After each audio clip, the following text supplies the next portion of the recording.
December kicked off with World AIDS Day yesterday. Joining me in studio is our sex columnist, Dorothy Black, and we're going to be talking about STDs and HIV status. Now, Dorothy, the theme this year was zero stigma, zero discrimination. That's why we're bringing up STDs. What is it that people don't actually like to speak about this? I mean, it's a health concern. It's an important health concern. I know, but sex has got such bad PR over the years. It really has. Anything to do with it is just bad and taboo, and we don't want to talk about it. We like just pretend it doesn't happen, and it's something that happens behind closed doors, and so we're embarrassed to talk about it, so we don't. And that includes talking about our status.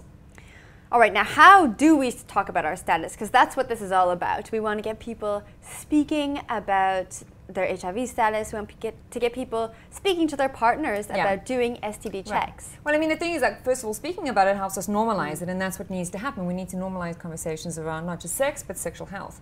And so how we go about it, I suppose, starts off first with, like, when do we go about it? Because the safe sex story goes, you meet the love of your life, you decide to have unprotected sex, unprotected penetrative sex, and then you go and get tested, and then the condom comes off, and then you're safe, and then you can go, and that's the safe sex story. And it doesn't actually mean anything, because we're not just looking at HIV, we're looking at all STDs, and you can get STDs, all kinds of different STDs without penetrative sex. You know, you can get chlamydia from heavy petting, you can get HPV from oral sex, and so if you're really going to talk about, like, how do you have the talk, you should think about, like, when you have the talk, and if you're going to do it by the book, it means, like, before you've even gotten to first base, you should be, like, asking for tests. And that's kind of... That's a little bit... unrealistic, like, it doesn't happen. Yeah. So, it kind of...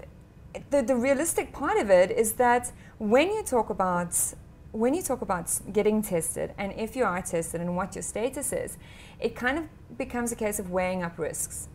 When are you comfortable finding out your partner's status? For what are you comfortable finding out their status? And when are you willing to kind of step back and say we need to slow it down? How do you bridge that topic? How do you actually sit down with your partner and bring that up? I mean, if it's before first base, it sounds... And that's just not going to happen. Look, before first base, I always say to people, sexual health is your responsibility from beginning to end. It doesn't just happen from partner to partner to partner.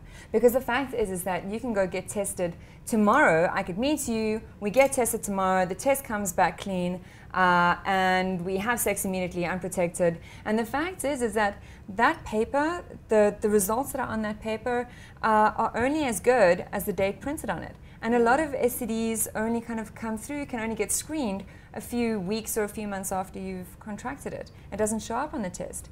So, so when and how you have that conversation should be a continual conversation.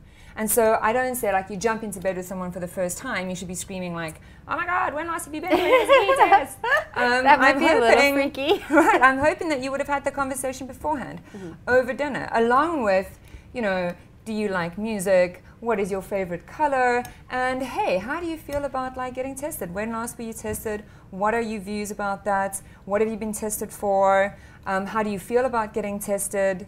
And so on and so forth. We need to start incorporating that into our conversations easily and at the most practical times when we're talking about everything else. All right, so that's how we talk to our partners about it.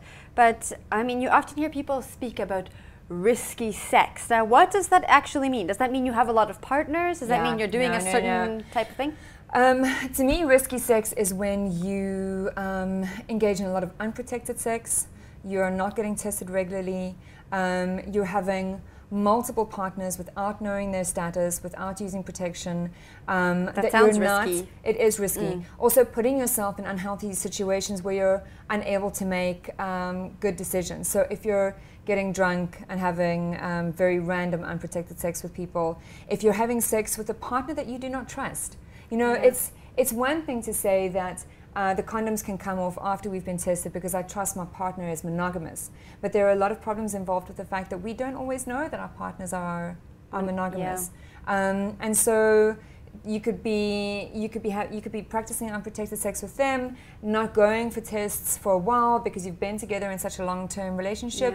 But do you trust them? Are you sure that they're not bringing home something from someone else? So risky sex is not just about the the physical choices we make, but the emotional choices we make, and also the physical choices in terms of like, are we high, are we drunk, are we, where are we having sex, Yeah. and what are we allowing into our space.